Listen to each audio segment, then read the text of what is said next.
introduction. I don't watching some of the people who are joining is really going to be a testament to what I'm here to speak about.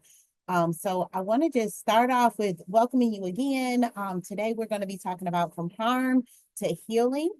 Some of you may know that today is a National Day of Racial Healing, which always occurs on the day after Martin Luther King Jr. Day that's observed. And so I'm really grateful to be here to be talking about this confronting microaggressions and cultivating microaffirmations for justice. I'm going to facilitate some discussion today. And I want to first thank the Center for Social Justice and Inclusion for allowing me to be here with you and the Association of Black Social Works students. And also all of the people who have been involved in the Martin Luther King Jr. Day Week of Events Planning Committee. I know how much work that takes, and I just want to thank you for the work that you do so that we can continue to honor his life and legacy. So as we come in today, these are some of the things we're going to do. I want to review some agreements with you all that I like to use as my toolkit for engaging in difficult conversations, and especially when I'm in spaces with people that might have some differences than I do. So we're going to review some agreements. Want to make sure that we all understand the definition of microaggressions. Then we're going to talk a little bit about the impact of those microaggressions. And then we're going to wrap up with talking about being able to identify responses to microaggressions that you might experience, observe, or even perpetuate. And then we definitely want to end with thinking about how do we incorporate microaffirmations. So I'm going to do a little bit of presentation, a little bit of information sharing, and probably a little bit of storytelling as well, because that's one of the ways that I like to share about different concepts. So I hope that you have your listening ears on, and that you are ready to join us. And again, the Q&A is open. You can chat to the panelists. So if you want to do that, you can. So if there's things that you want me to slow down with or speed up with, just let me know. All right. I hope we all are ready to get started. So the agreements, I want to thank a student of mine that turned this into an acronym to help us to think about how agreements can help us to offer insights. And these agreements that I ask you to think about is the first one is individuals are experts of their own experience. The next one is no oppression competition. Some of you may have heard of the Oppression Olympics. If you've heard of that, it basically means that we're not going to try to say what type of oppression is worse than the other, who has it better. We just recognize that all oppression is bad, and there are no winners in oppression competition. There's no gold medals being handed out or any of those things. We also want to think about safety over comfort. So some of the things that I might bring up, we want to make sure that people do what they need to feel safe, but there will be some things that are said and some things that happen that may make you uncomfortable. And we ask you to lean into that discomfort, but also manage your own psychological, physical, emotional, all of those domains of wellness. We want you to stay safe. The next agreement is to remember that the impact weighs more than intent. So even though I can't see everyone's face, I want you to say that out loud. Impact weighs more than intent. It does not mean that intention does not matter, but it does mean that we're going to focus on what the impact is, and that's going to hold the most weight. So I'm going to give you a moment, and we're going to say it all together. 1, 2, 3. Impact weighs more than intent. Because if you're here with me today, the likelihood that you have positive intentions is probably pretty high. And so we have to let go of some of that and focus on what are our impacts. The next one is to give respect and support while holding ourselves and others accountable. So there may be things that we might do even when our intentions are in the best, but we need to hold ourselves and others accountable when sometimes those have some adverse impacts. The next one is humble learner and teacher in all of us. Again, I get to be the person who facilitates some of this, but I know that there are experts on this line. I know that there's things that people can teach me and things that I can learn, and hopefully there's things that I also can teach. The next one is to talk using I statements. So you might catch me a couple of times saying we or they, but I'm going to try my best to use I statements so that I'm owning what I think and I'm not placing that on others and I'm not making generalizations, but really just owning my experiences. And then lastly, shift to disagreeing with the idea and respecting the individual. So we want to make sure that because we all are experts of our own experience, we're going to come in with ideas that others may disagree with, and that's okay. And sometimes those ideas may be wrong, but we can disagree with each other while still respecting the person as an individual. So those are our agreements that I ask you to think about how you might be able to incorporate into other parts of your life. Even though I want to use them here, I want you to think about how you can use these in other spaces. Because this is actually one of the tools that I would say help us with collective care. So the first agreement was individuals are experts of their own experience.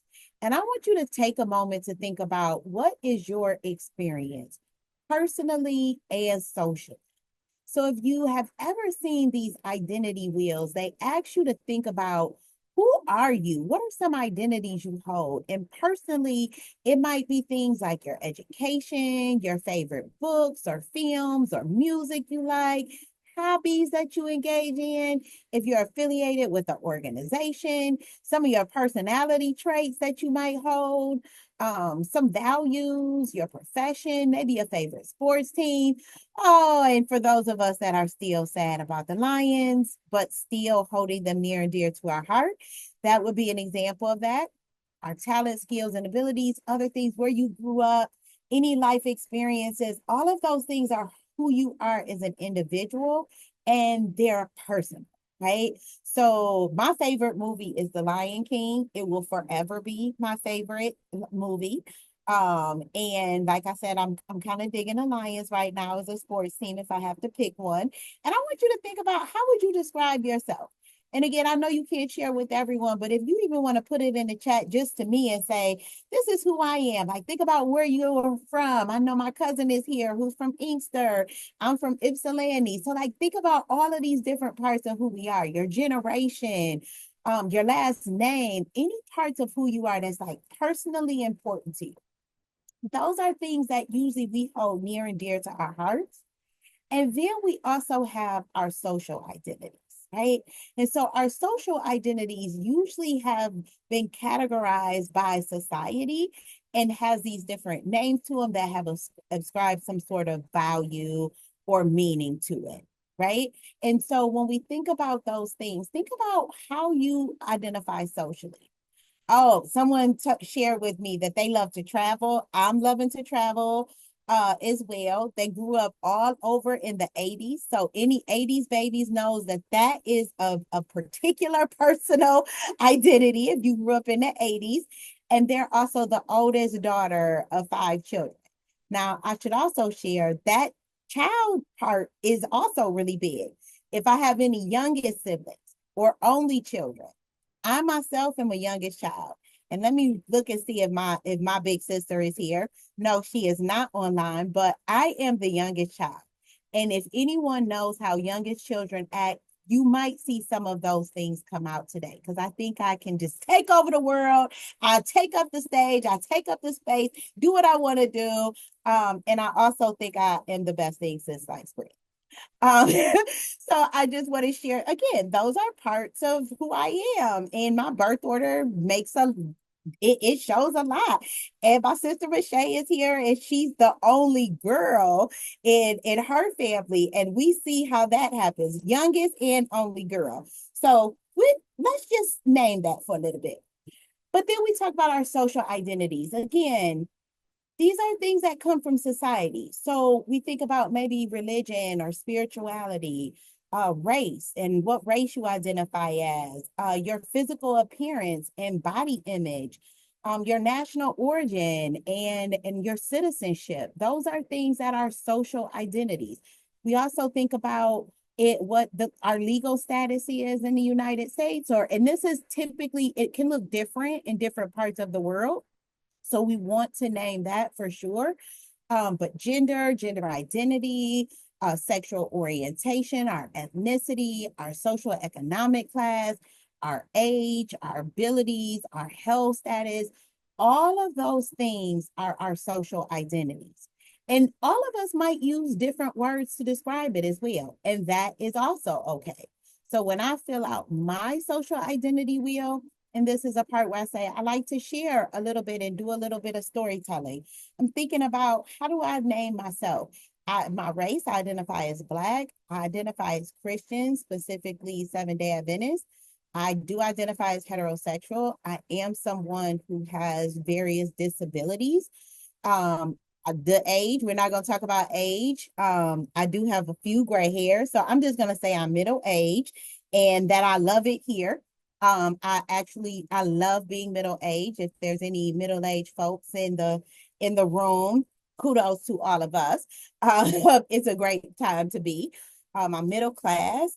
I identify as a descendant of enslaved Nigerians. I am a U.S. citizen. I was born in the United States, Ypsilanti, like I said.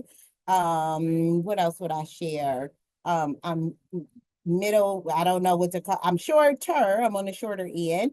I'm brown skinned. I wear glasses. So those are all parts of who I am. And so when we think about those things, we cannot forget that this is a part of our experience. How you grew up, where you grew up, what your values are, all of those are things that we want to be mindful of as being a part of our experience. And we know no one is a monolith. And so I ask you to consider just for a moment, what are some of those social identities that you think about the most? Which ones you think about the least? And what are the ones that have the strongest effect on how other people see you? So if you are watching today, I would say probably the strongest effect of how people see me, especially since my gray hair is showing. Most people say, oh, the speaker today was a Black middle-aged woman that wore glasses. People are going to see that as soon as they tune in. When I think about which ones I think about the most, I definitely think about my race the most right now in my life. When I was younger, I didn't think about my race hardly ever. I think I thought about my age a lot. I thought a lot about being a young person and could not wait to grow up. But now I think about my race a lot. I want you to think about which one of your social identities do you think about least? For me, I think about being a US citizen as the least. I don't think about it often. I have a passport. I feel I can travel and go. I don't worry about immigration issues. So I really just don't have to think about it. And then I share what has the strongest effect.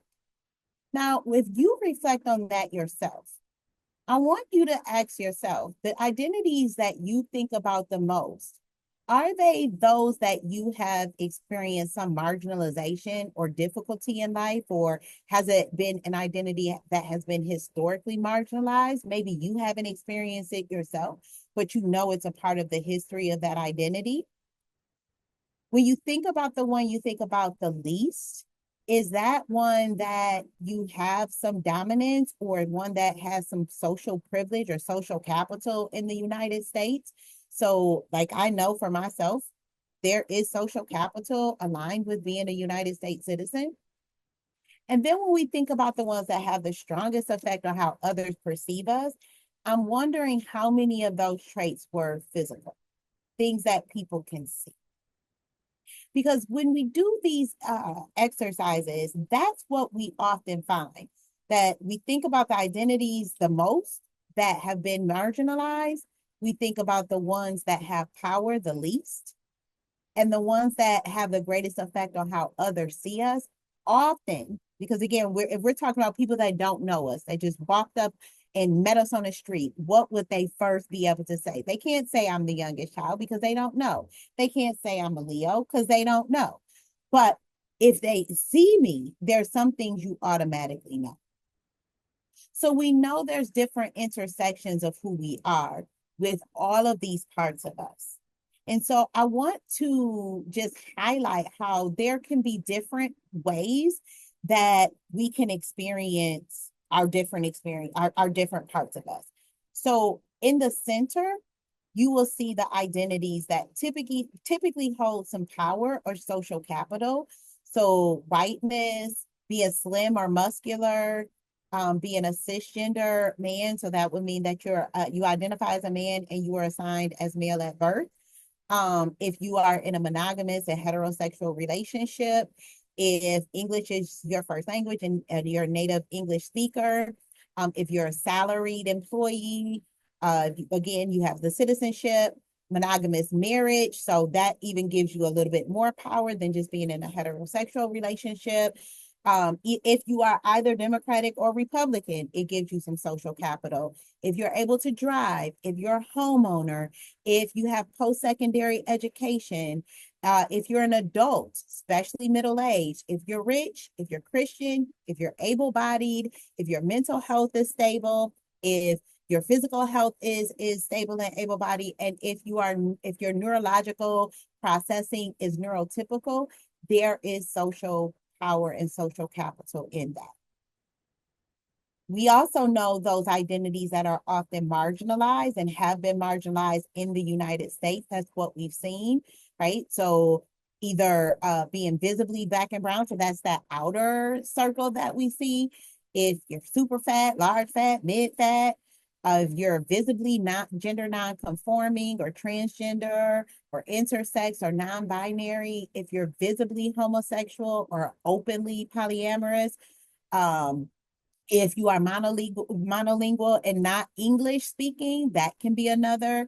African American vernacular, if that is the language that you use the most.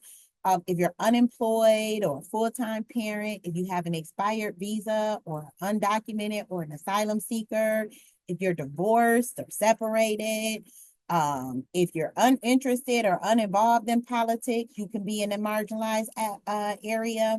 Having little or no access to transportation, if you're sheltered or homeless, if your education level is at a GED or elementary level, if your age is minor, if you're a minor or a senior, if you are poor, religion, anything outside of Christian, if you're very disabled, that is visible and vulnerable mental health status, or if you are unmasked, neurodivergent, or intellectually disabled, those are all marginalized identities.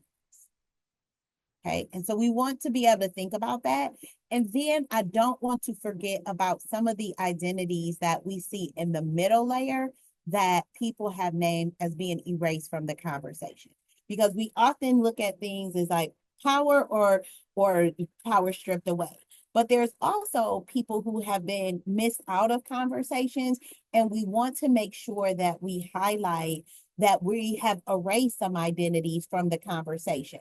So that's people who are renters, people with high school education or trade school education, young adults and older adults, people in the middle class, wealth sector, people who might not be Christian but celebrate Christian holidays, if they have a disability that is invisible, if you have a mental health condition, but you've been able to be resilient and people may not know that or may not be aware, if you've been able to mask your neurodivergency, if you're white presenting but are a Black or indigenous person of color, if you're very slim, straight size, small fit, mid fat, if you're a cisgender woman, or if you can pass as being male or female, woman or man, and pass in a binary way, if you can pass as being monogamous or heterosexual, if you have learned English, if you engage in manual labor, if you're a green card holder or have a valid visa, never been married, be it a part of a third party, and if you rely on public transportation. We need to understand these different pieces. And I encourage you all to think about how to have these conversations with people, how to bring it up, and also to bring it into the areas that you work, live, and learn, and wherever that space may be. Because as this is reminding me, one of the things that we have to understand about who we are is understanding our positionality and the intersections of that, to think about what are some of the biases that we might hold about groups that we are not a part of or even a part of. Okay, so I just want to pause and check in with my Q&A, make sure we don't have any questions that are coming in, because I want you all can ask questions as we come in, as they come up, because I don't want it to get too far. So that's our intersectionality wheel of privilege. And again, I want to name that it's how it's observed in the United States, and people from other parts of the world may see power, marginalization, and erasure look very different in different parts. So now that we know that we have these different parts of us, for those marginalized identities that we hold, we know that we might experience microaggressions. So wanted to make sure we all have the definition of microaggressions, and that is that they are brief and commonplace, verbal, behavioral, or environmental. So remember, they can be verbal, behavioral, or environmental indignities, whether intentional or unintentional, that communicate hostile, derogatory, or negative slights and insults towards people of marginalized. Okay, so that is one of the official definitions of microaggressions. There are also different types of microaggressions that can occur verbally, behaviorally, or environmentally. And we're going to share those definitions with you. Now, the most probably blatant type of microaggressions are microassaults. And those are typically explicit. They're very explicit, and they're derogatory remarks that can be characterized typically by violent verbal or nonverbal attacks that are intentionally meant to hurt the intended victim. And it may be through name calling, that's very overt, or it could be around avoidant behavior. Now, how many of you are, I probably shouldn't say this, but I am going to say it. How many of you are side-eyeing some of the people that you know that should be on this call that aren't, because they're avoided of having the conversation? That is a microaggression by just being avoidant or purposeful discriminatory action. Now, then kind of like the middle part, the middle type micro insults may not be as overt, and may not be as intentionally harmful, but they're still behaviors, actions, or verbal remarks that convey rudeness, insensitivity, or demean a person's group or social identity or heritage. And then lastly, I would say, while this is the last on the list, it is probably the type of microaggression that occurs most commonly. And these are micro invalidations. Micro invalidations are actions that exclude, negate, or nullify the psychological thoughts, feelings, or experiential reality of people who represent different groups. So as you can see, when we're talking about microaggressions, these can be for any of those marginalized groups that we have come to know. And I would say some of those groups that have been erased will experience these pretty frequently as well. And oftentimes people don't even recognize that they're happening. But even having a conversation today about microaggressions is to bring forward to reduce the number of invalidations that occur every day. Now, I had the privilege of watching Dr. David Williams and hearing him talk many times, but yet just yesterday, and it made me realize that I wanted to make sure people are aware of the everyday discrimination scale.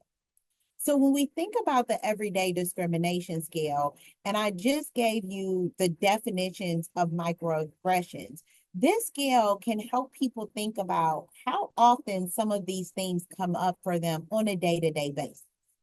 So the questions are: you're treated with less courtesy than other people are.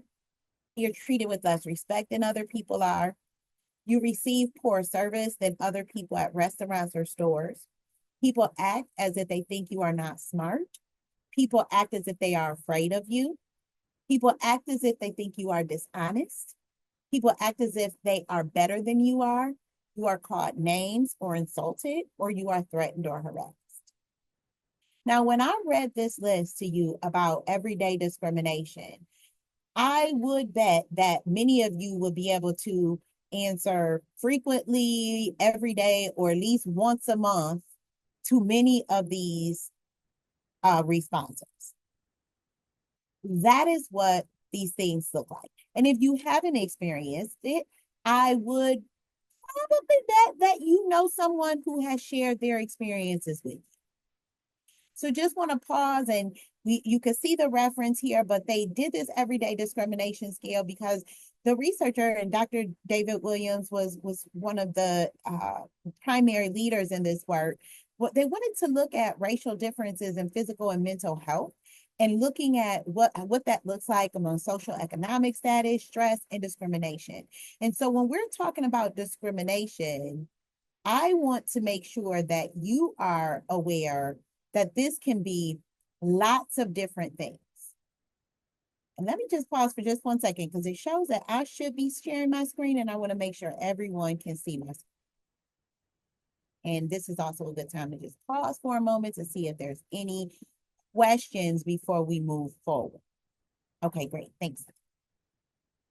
So again, it can be some slight things, it can be some very overt things, but we want to acknowledge that these are things that have been found to impact others, and we're going to get into that.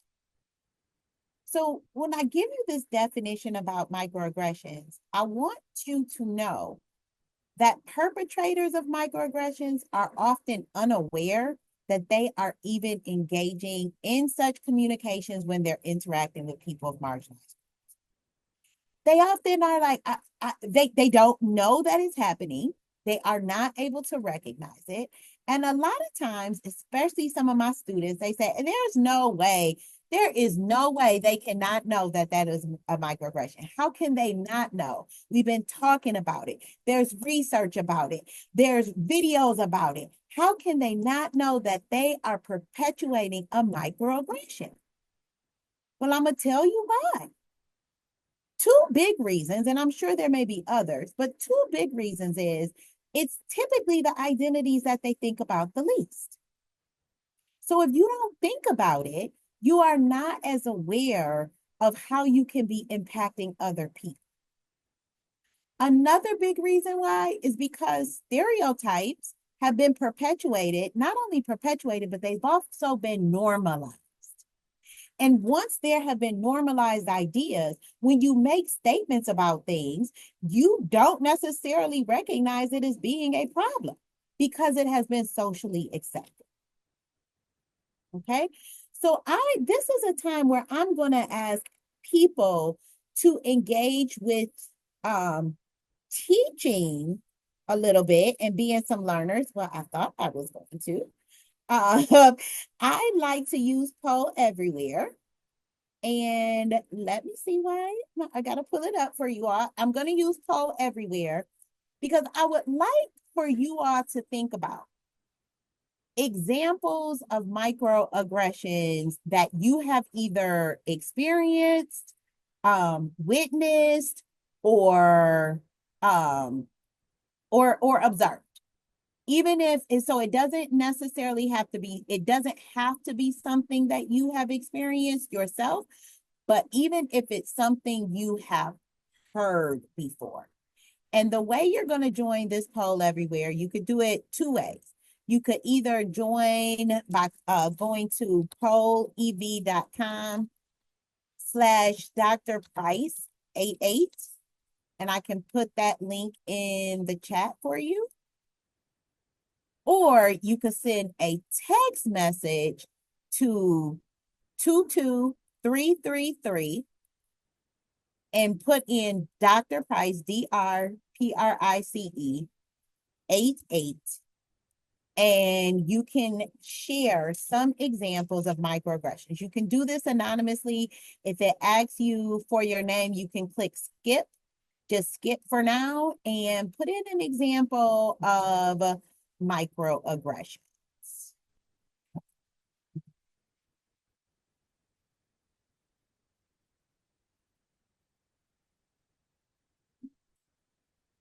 And if you see any that you have heard, you can also star it if it's something that resonates with you when you pull it up. So again, you can go to pollev.com/DRPRICE 88 or send Dr. Price 88 to the number 22333 if you can text. I would like to hear. Oh, being told you're a good one, referring to Black people. I'm going to star that one. Assuming someone has a certain personality trait based on their ethnic background. Um, I am wondering if people can give me some specific examples, because one example that I have is whenever I go to a restaurant, if I order chicken, they will always say, it really could be if I order anything. They always ask me if I want hot sauce. And I don't eat hot sauce. So I'm always like, no, I don't want hot sauce on my eggs. I don't, but it's often an assumption. Assuming that someone may have experienced certain hardships because of their race. Like if you're Black, you grew up in public housing. Thank you so much for sharing that. That's something that I have experienced a lot. A lot of people think that I am a first generation. They just automatically assume. I don't know why well, I do know why they automatically assume, but they automatically assume that I'm a first generation college student. And I have to share that I'm not. No, my mother had an advanced degree in the 80s. So no, I'm not a first generation college student. Touching hair never mentions that I have a wife or that I'm married, because it will reveal to others you're gay, even though you've been married for 10 years. Oh wow, you're pretty for a Black girl. Where are you really from? Complimenting a non-white person's English. Where both men or women have asked me if you're upset because you're on your period. No, it's because you made me angry, right? It's like, oh, people assume that people who identify as female must be on their cycle if they're upset or frustrated. Being ignored by sales associates due to size. Oh my goodness, yes. You're so articulate. What are you? When people will ask me what you got on text, you say 98%. And they go, well, that makes sense. You're Asian, undermining your work and effort towards a good grade. Okay. You all have assuming you will have an accent or can't speak English well because you're an international student. Overheard a conversation talking about attractive pop stars and oh, not Beyonce. Okay. Explicitly saying Beyonce and Lizzo are not.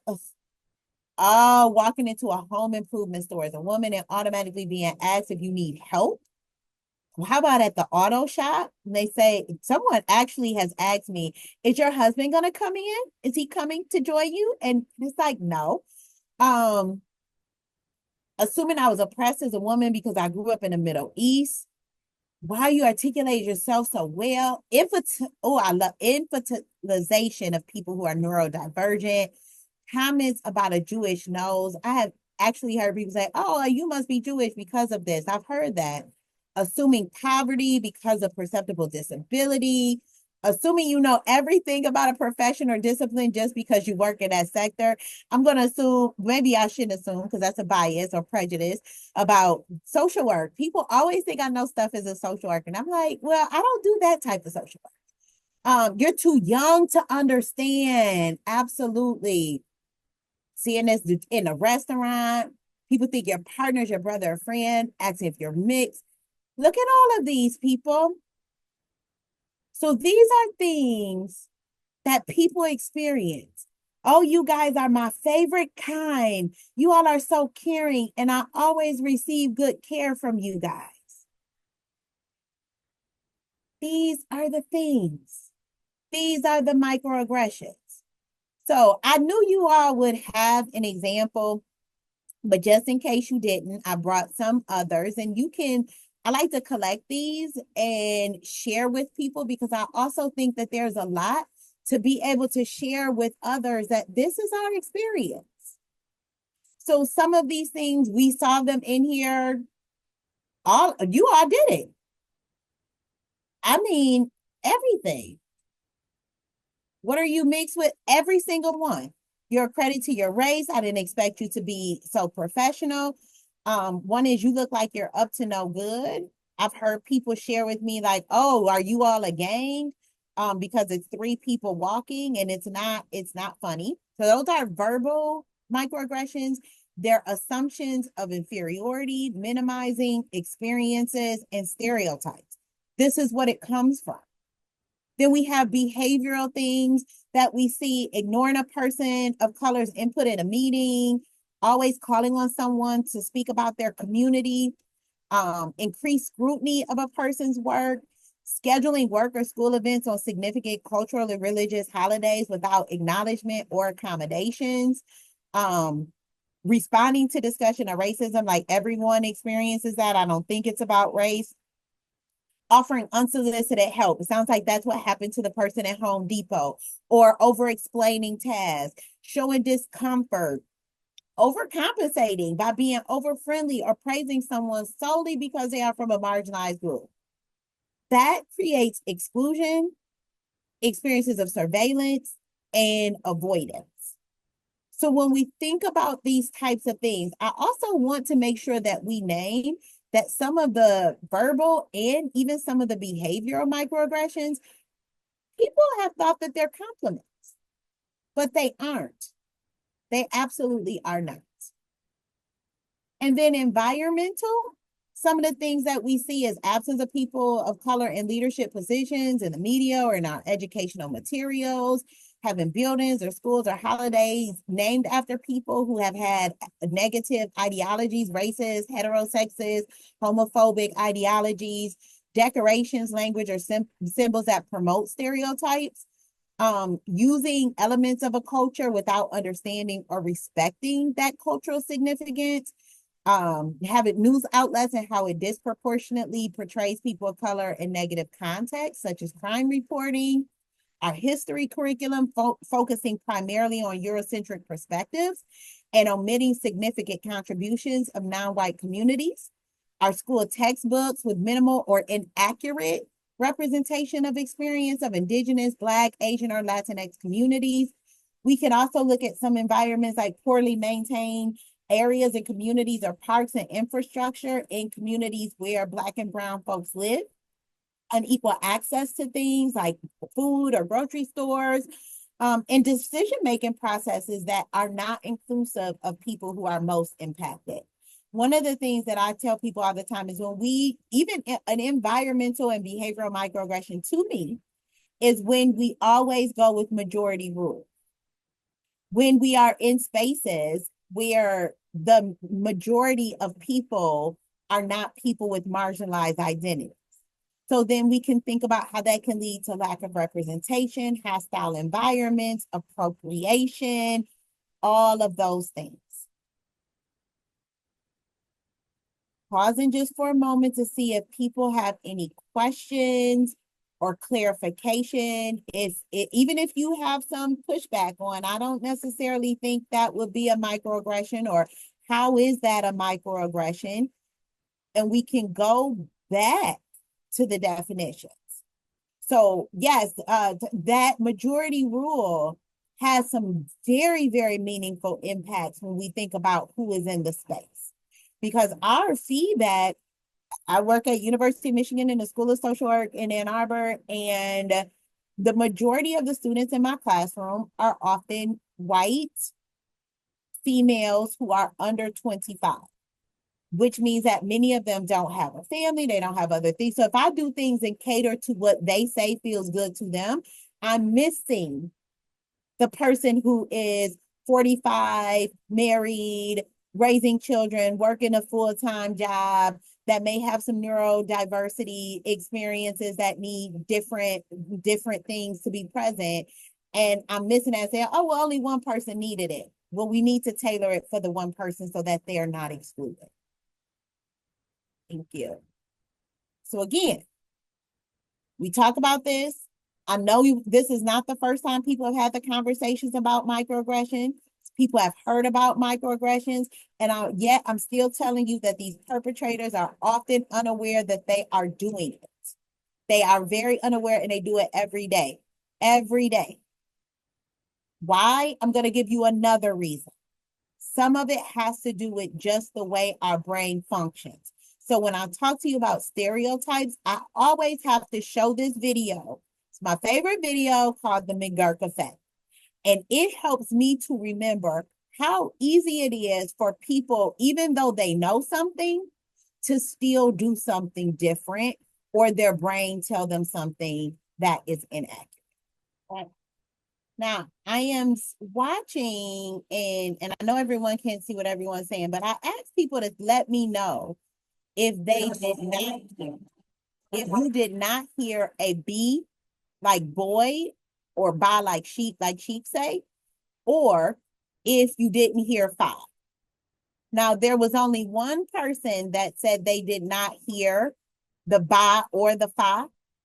And I want people to know that typically, this is not always, but typically, when people don't hear ba or fa, it may be because English is not their first language or the way that they have learned to pronounce words. But what I will tell you is if there never at any time is the sound ever actually fa. You heard fa because we have been conditioned that when we see a person's lips go like this, that our mind automatically says, oh, they must be saying F because that's how their lips move. So at that point, our eyes see those lips move and it takes away what we actually are hearing because our brain is computing it as something different. So even though, and there's some of you all who said, well, when I close my eyes, all I hear is ba. If you close your eyes, you will never hear anything but one sound. Now, if your brain has decided that it is fa, that's what you'll keep hearing because that's what your brain has decided. And so when I talked about how stereotypes and the ways that we see people and the thing in the language that we use, how it becomes kind of second nature is because it's been what has been most salient in our brain. So I invite you all to do this on your own at different places just to remind ourselves that it actually is a natural neurological aspect for us to do as long as we have environments and societies that are not inclusive of everyone. There will be things that will be harmful to others because of the things that we just talked about. Okay. Now, while it is natural, it still does not minimize it. So in reality, we call them microaggressions, but there's nothing micro about it. There are significant impacts of microaggressions. And one of those things, and the theory that we have to help us to understand that is minority stress. Many of you may have heard about the theory of minority stress that originates from the social stress theory that looked at examining the health effects of stressful experiences associated with discrimination and microaggressions that occur in social interactions across a person's life. So it's not just a one-time thing, it's about how these things impact you throughout your life. Now, the minority stress was first developed by looking at a specific marginalized group that they were able to recognize, hey, this marginalized group has poorer health outcomes than the group that is dominant or has a social capital. What is going on? And I'm wondering if anyone would be willing to humor me and guess what social identity do you think they did research on to identify what is happening with these disparities amongst health? What do you think? African Americans, people always say race, but it was actually sexual orientation. What they found is that people who identified as not being heterosexual had poor health outcomes than people who identified as heterosexual.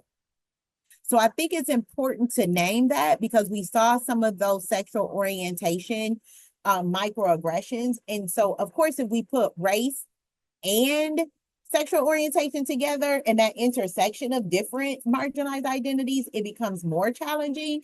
But I think the thing about sexual orientation is that we all have one and we can look at it through the lens of race or not look at it through race, but just look at what impact marginalization has on people. And if it happens to people who may not even be visibly that you may not even know it.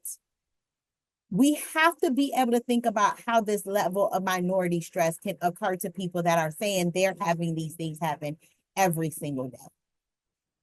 And to think about how this framework looks, it looks at thinking like people are experiencing discrimination, social isolation, which also includes racial segregation in our housing. So when you think about how communities are segregated, that's social isolation as well.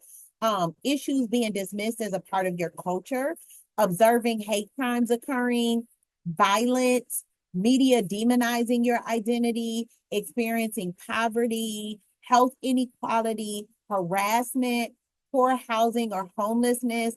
And last but not least, and this is very important for those of you who provide services to others in whatever capacity, whether you're an educator, a coach, a social worker, a nurse, if you work in K through 12, wherever you are, minority stress also highlights how services, things that are supposed to be helpful, add to stress.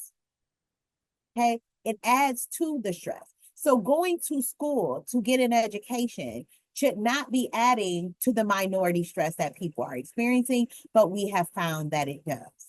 And I just wanted to highlight a couple of things to help us to understand the impacts of microaggressions and remind ourselves why I'm saying that our agreement needs to be impact weighs more than intent. We know that neuroscience research is supporting that there's a connection between how the brain is adversely impacted and when our dignity and respect has been violated. Our brain is impacted by that, and the studies show it. We also recognize that there's been studies to show that racial microaggressions negatively predict a lower self-esteem, and that microaggressions that occur in educational and workplace environments are particularly harmful to self-esteem. Another study showed that experiencing certain dimensions of racial microaggressions among African American college students was linked to higher levels of perceived burdensomeness, which in turn was associated with increased suicide ideation. So now, as someone shared about mental health, I want us to remember that we are talking now about physical and mental health implications. There are more than 500 peer-reviewed articles linking everyday discrimination and microaggressions to health outcomes, physical and mental. This is the impact of those things that can feel so slight, that happen every day, and that people are doing sometimes unknowing. Pause again just to see if people have any thoughts they want to put in the chat. I'll read it out loud, or questions that have come up. So this, for those, some of us like to read the information. Some of us are visual folks that like to see things in graphs and charts.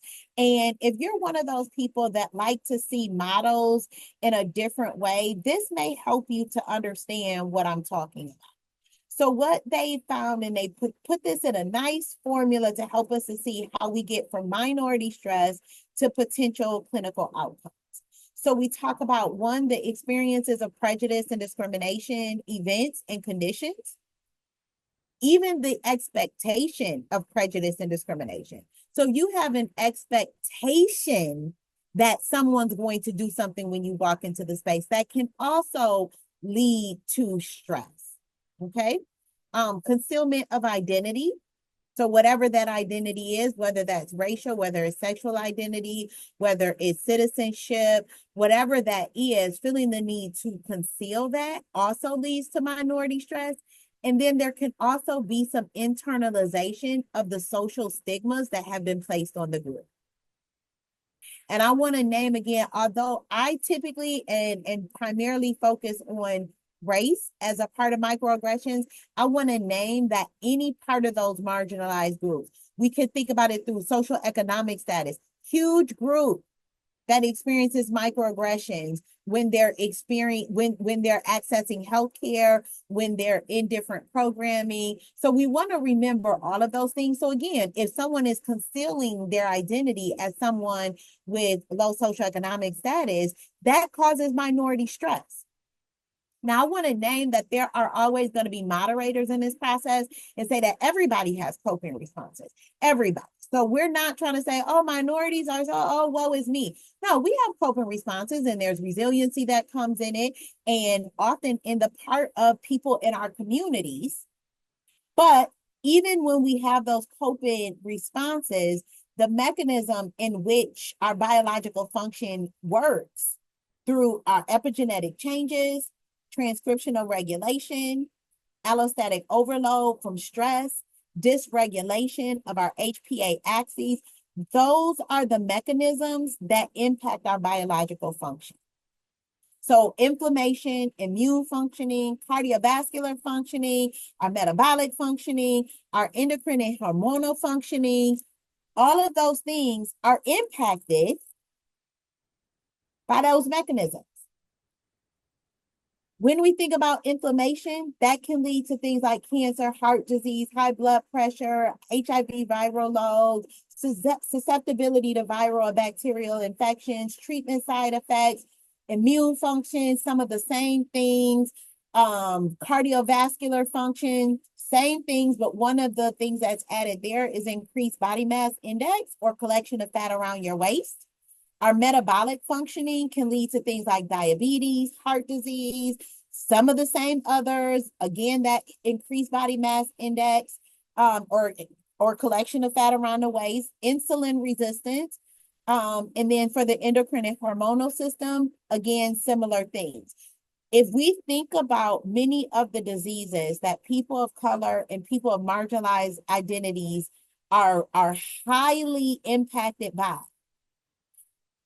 yes, are other things, coping responses, diet, exercise helpful? Yes, but we cannot pretend that minority stress is not directly related to these clinical outcomes because they are. And I just want us to recognize that. And again, just want to check. I don't think we have any questions yet. Gerard will stop me. This is no longer a thing about being sensitive or just being cute, nice, and kind and smiling and friendly. This is beyond this. We are talking about life or death. That's what we're talking, life or death. We are talking about quality of life. When we experience and racial trauma and microaggressions and all of these things and minority stress impact minorities, we have to recognize that it's not just the minorities that end up being impacted. It actually impacts the whole community and society. So while there may be some individual and internalized racism experience and then some direct experiences, really our whole community is experiencing. And so when we can reduce microaggressions and address these things as they come up, we are not only supporting individual outcomes, we are also improving our community and society. We all will win. So I ask you, my mom used to always tell me, you can either be a part of the solution or you can be a part of the problem. I want you to think about what part you want to be. Where do you want to be? Do you want to continue to contribute to the problem? Or do you want to be a part of solutions?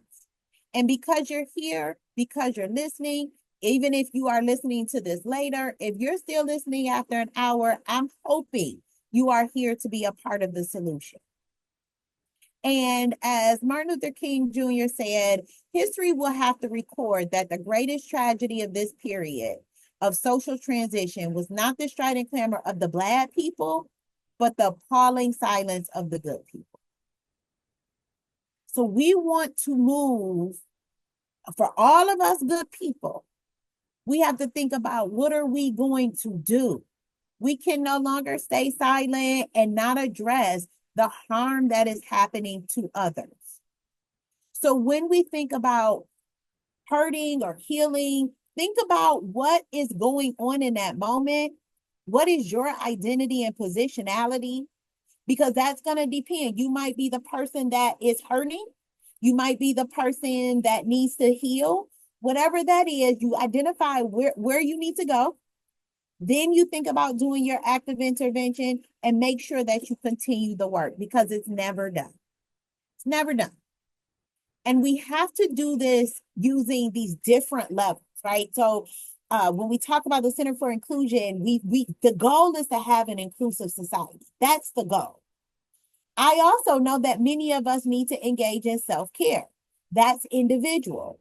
But what we all here today, all 90 of us, need to think about is engaging in collective care. If we're going to address this issue, we need to do it collectively, right? Yes, we want to create an inclusive society. Yes, individuals want to be able to engage in self-care, but collectively, we need to care for each other. We need it because self-care itself is not a remedy to systemic issues.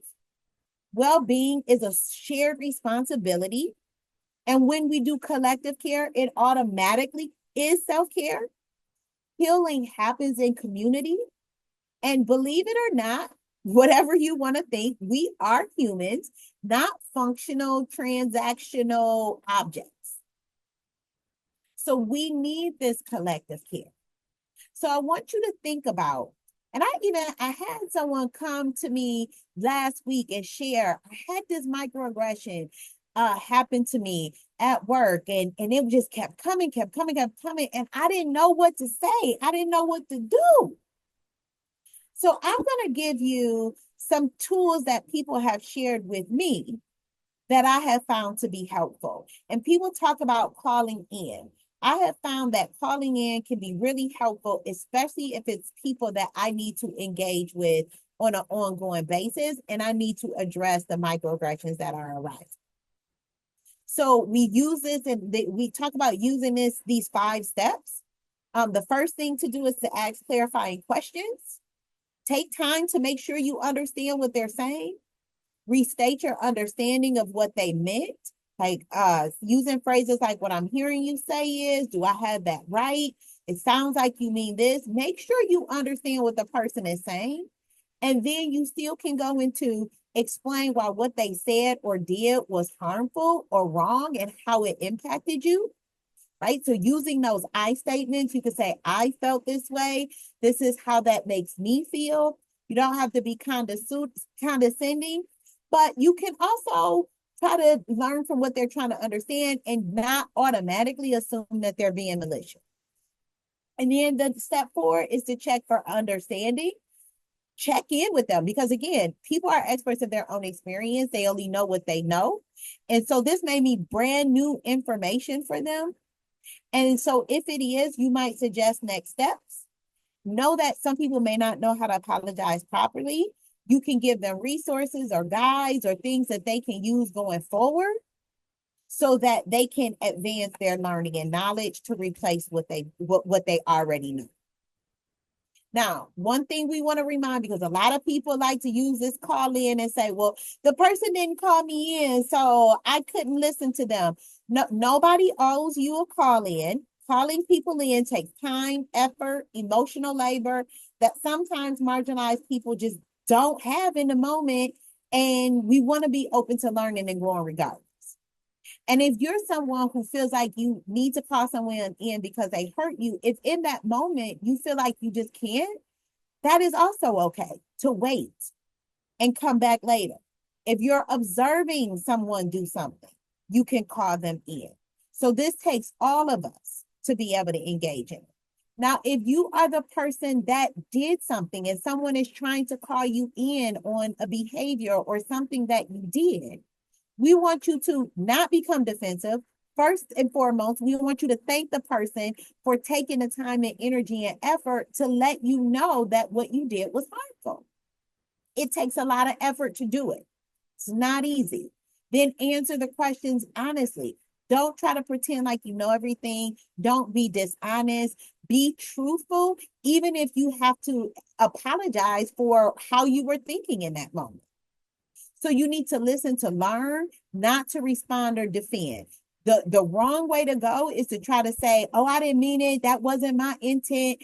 That's not what, when you're being called in, you just need to listen to learn. Then you confirm when you really understand. So ask clarifying questions if you need to, and then follow through. Take the time to educate yourself more. If it's appropriate, apologize again without making excuses. And yes, feedback is a gift. Remember, feedback is a gift. So if someone is giving you that, know that they took some time to give it to you. Listen non-defensively. If the person wants to share how it felt for them, and work to make sure you don't do it again. Remember, again, people who call in rather than calling out, because some people are just going to call it out. Because sometimes when you get hurt, it's just going to come out the way it's going to come out. But those people are not nicer or more deserving of being listened to. If you commit harm, people's reaction and feelings are valid no matter what, even if they're not gentle. Okay? So these are just some quick tips and tools to use that I want people to think about. And then we want to shift into, yes, we want to be able to address microaggressions as they come up, but we want to move into spending more time trying to incorporate microaffirmations. So those are small, intentional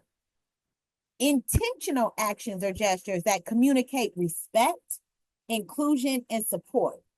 They can be helpful to counteract microaggressions, and they help to create an environment where people do feel valued and appreciated. Just like microaggressions, microaffirmations can occur verbally, behaviorally, or environmentally, and they can be subtle and very slight, but they are extremely impactful. So I'm going to give you a few examples of some microaggressions that I'm just going to give it. I'm not going to make you work for it this time. So verbal, saying things like that's an excellent point. Your perspective has a lot to this discussion. Using people's names, students or colleagues' names and pronouns correctly in conversations and in written feedback. Don't just avoid it. My name is Daicia. Oh my goodness, the number of people that would ask me like, oh, can I just shorten your name, or can I just call you this? No, you cannot. My name is Daicia, or you could call me Dr. Price if you can't get that right. I see potential in your work. Let me know if I can support your growth in this area. Thank you for bringing it up. Verbal affirmations like I see or tell me more. Your hard work really stands out. I value your opinion. What are your thoughts? It's understandable to feel that way. Thank you for sharing your perspective. There's no bad questions. Your curiosity helps us all learn. What do you think you did well in this class or situation or assignment? These are all verbal affirmations, and it affirms people's experiences, and it starts to create new ideas that can replace those stereotypes that you might have had. Okay. So I'm feeling kind of proud right now because I'm thinking to myself, like, oh, I can see I do a lot of these in the classes that I teach. Behavioral, actively listening, making eye contact, nodding, inviting quieter people to share their thoughts during meetings or classroom discussions, acknowledging personal and professional achievements publicly, such as passing an exam or securing funding, being a mentor to others, offer guidance and constructive feedback to help individuals succeed academically or professionally. Check in after challenging conversations or assignments that have come up to show that you care. Allow people extra time to articulate their thoughts without interruption. Make an effort to introduce new members to a group and help them feel included. Adapting to different communication preferences, like providing written follow-ups after you've given a verbal announcement for people who process information better in writing. Actively ensuring that everyone has access to resources, roles, and decision-making processes. Proactively asking individuals what holidays or rituals they engage in and respecting their practices. Again, these things can then lead to inclusion and belonging. Lastly, environmental microaffirmations, some examples: display diverse artwork, books, and posters that reflect different identities, using language that communicates support for diversity, equity, and inclusion, such as commitment to respecting pronouns and accommodations for students with disabilities, ensuring classrooms, offices, and events are physically and emotionally accessible to all. hosting events and programs that honor the traditions and contributions of groups that have been historically underrepresented, highlighting those achievements of diverse faculty, staff, and alumni in newsletters, award ceremonies, or institutional marketing, creating spaces where diverse multicultural practices can occur, such as smudging or prayer, and letting those things be accommodated and supported, having students lounges or meeting spaces that are specifically for underrepresented groups, provide captioning for videos, assistive technology for differently able individuals, multilingual resources for speakers that English is not the primary or first language, incorporating diverse scholars and readings and theories into your courses and learning and planning in your work. Again, representation matters, you enforce belonging, and that is what affirming is about. And it's no longer about acceptance. Acceptance is not good enough. Affirming is where we are at. Now, to think about healing, intergenerational wisdom and healing, this quote is something that I love. Remember, if we carry intergenerational trauma, which we do and do, then we also carry intergenerational wisdom. It's in our genes and in our DNA. Healing takes place within us as we speak the truth to our lives. And remember that we come from a long line of ancestors. So every single one of us from marginalized identities or underrepresented groups, all of those folks knew how to heal and was able to be resilient. And so when I think about myself, we come from a long line of ancestors who knew how to heal the wounded Black psyche when it was assaulted by white supremacist beliefs. Those powerful survival strategies have been handed down from generation to generation. That's a quote from Sisters of the Yam. So when we think about healing, we want to do those moving from microaggressions to intentional microaffirmations. But if you have been impacted, you need to think about how do you heal those wounds. 8 things we want to highlight from Kenneth Hardy. Affirmation and acknowledgement. Now, this says create space for race, but create space for discussing any of our identities and experiences. Storytelling, validation, the process of naming exactly what it is. Yes, it's microaggressions, but there's also some isms in there. Externalize the devaluation. When we think about how things have minimized our accomplishments and how we show up, we want to recognize it actually is them and not us, and counteract that.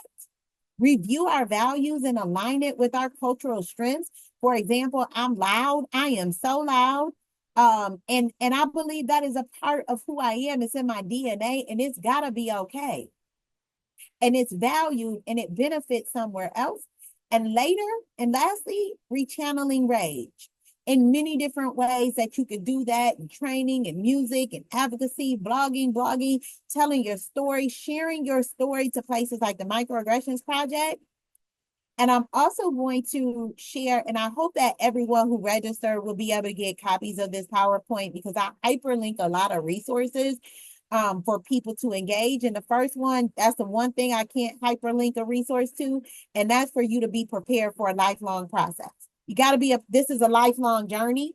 I can't hyperlink that, but I can give you some other tools like being able to recognize white supremacy culture and how it shows up in you, developing anti-racist language, understanding more about microaggressions and microaffirmations and why they matter, continuous reflection and evaluation, checking in with yourself about your implicit biases. We have resources for people who, whether you want to watch them, read them, or listen, some specific resources around racial healing. Think about your role in those intersectional identities.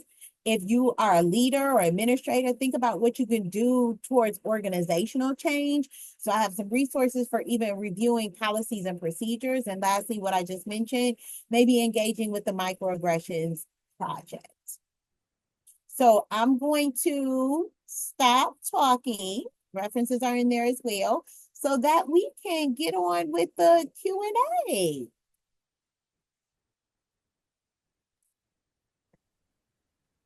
Clap, clap, clap, clap, clap, clap, clap. Dr. Price, you're so amazing. I was like, wait, let me stop taking notes. And remember, I'm facilitating this. So I just saw someone raise their hand. if you want to, okay, cool. Okay, I see the Q&A was used. So I have, before we jump into, first of all, that was amazing. Dr. Price, you are amazing. Period. Thank you for that. I've taken 2 courses with you and I'm like, she been holding out. She been holding out. So I have to get my little piece there. You mentioned collective care. Can you say a little bit more about like what that is, what that means? Yeah, so collective care means everyone joining in and recognizing what their part is in caring for each other, right? And so when I recognize my positionality as a Black woman that is heterosexual, but also cisgender, that means that I might do some self-care and telling people what I need, but I also need to be in a position to be able to care for others. So, and for people who identify as gay or lesbian or queer or non-binary or transgender, I need to be able to identify what kind of care I can offer to them Mm, and being a part of that. So sometimes that care may be challenging my own learning. Sometimes it may be challenging other people like me. Sometimes it means just asking what is needed and what is helpful and what is not helpful. And recognizing that it's not just for an individual to have to do it, but basically like my liberation is tied up in you. And as long as somebody else is hurting, I'm collectively responsible for that care. And we don't just say, oh, too bad for you, but more so, what can we do to support you? okay, thank you. And Uh, we have a question about the distinction between trauma, harm, and discomfort. They're often conflated in discourse, but have important distinctions connected to power. Can I share how I might be thinking about these concepts and how we might use the distinctions in a way that interrupts microaggressions and leads to microaffirmations?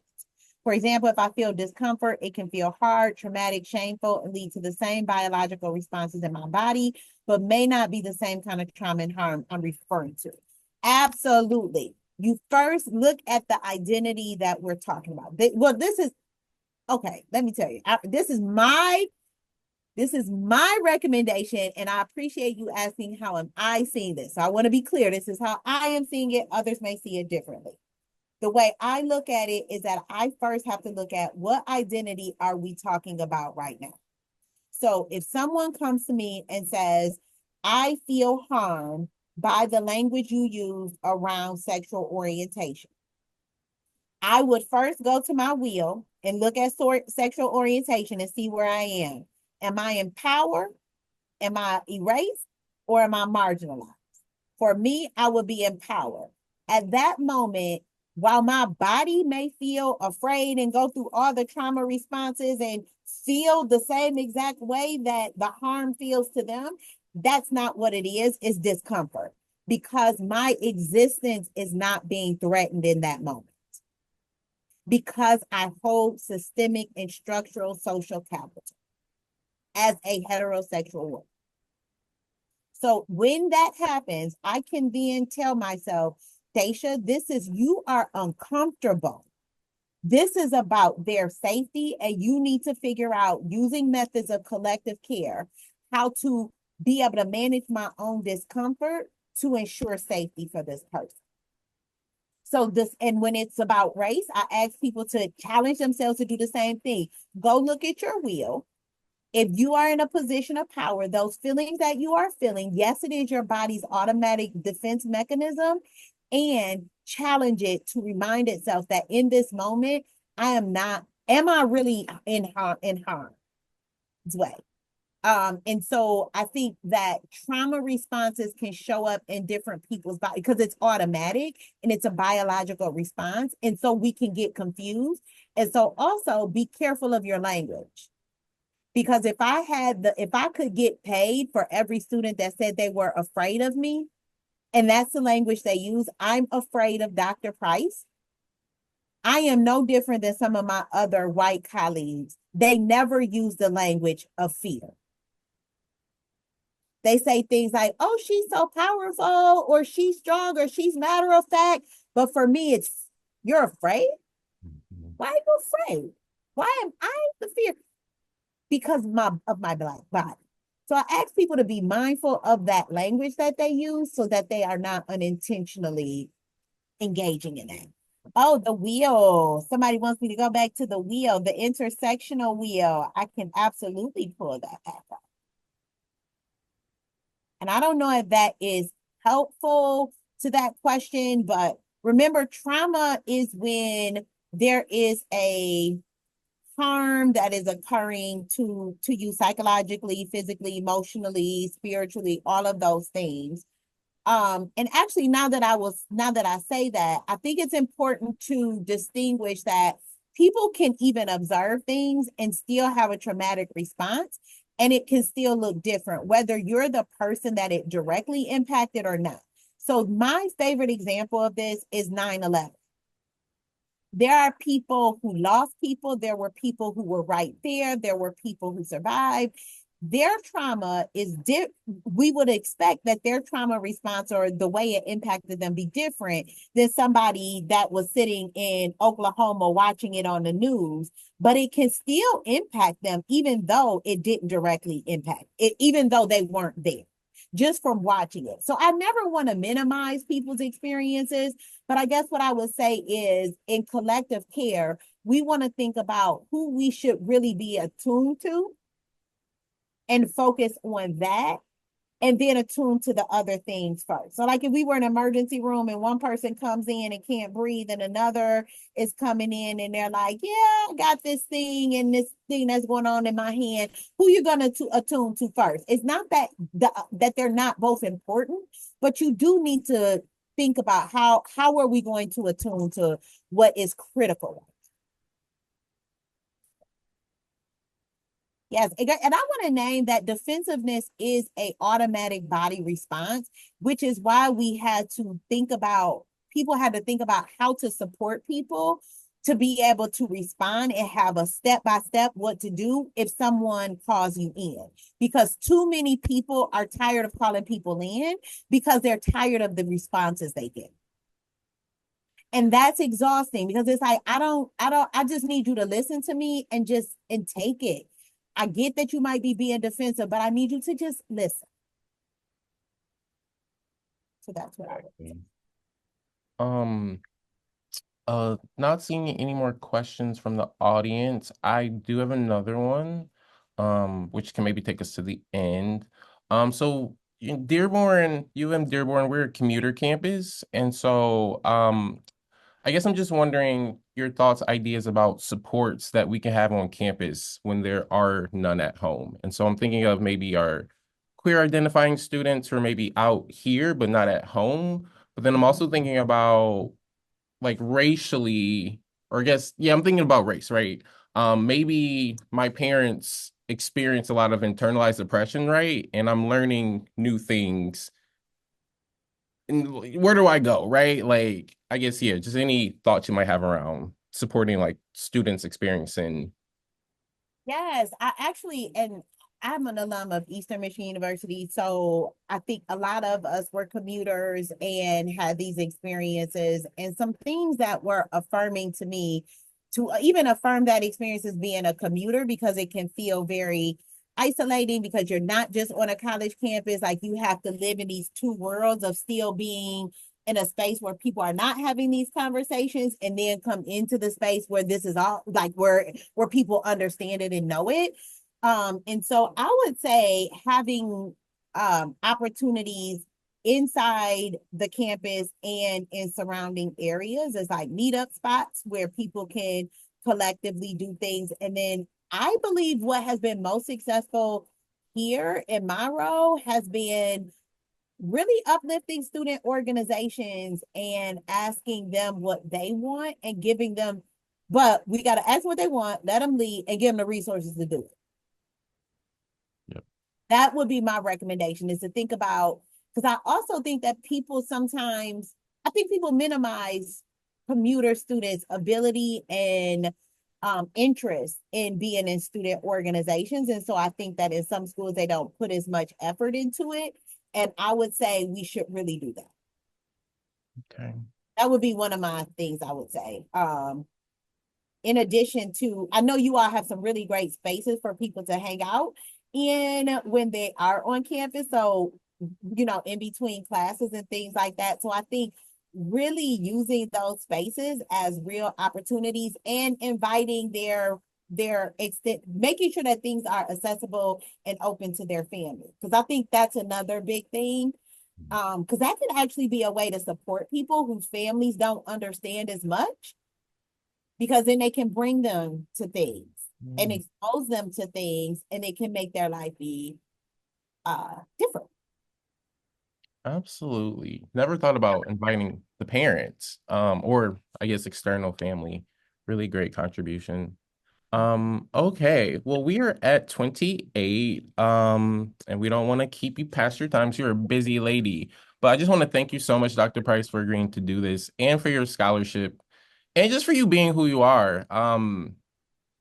Yeah, we had a bunch of people. So usually people drop off, and I think we had most people say, I think that's because you're interesting and engaging. And yes, I'm just so appreciative of you. Um, I can talk forever, but to close us out, thank you again, Dr. Price, for being here with us, for engaging us in your scholarship. I can definitely share slides if you send them to me, with the people here.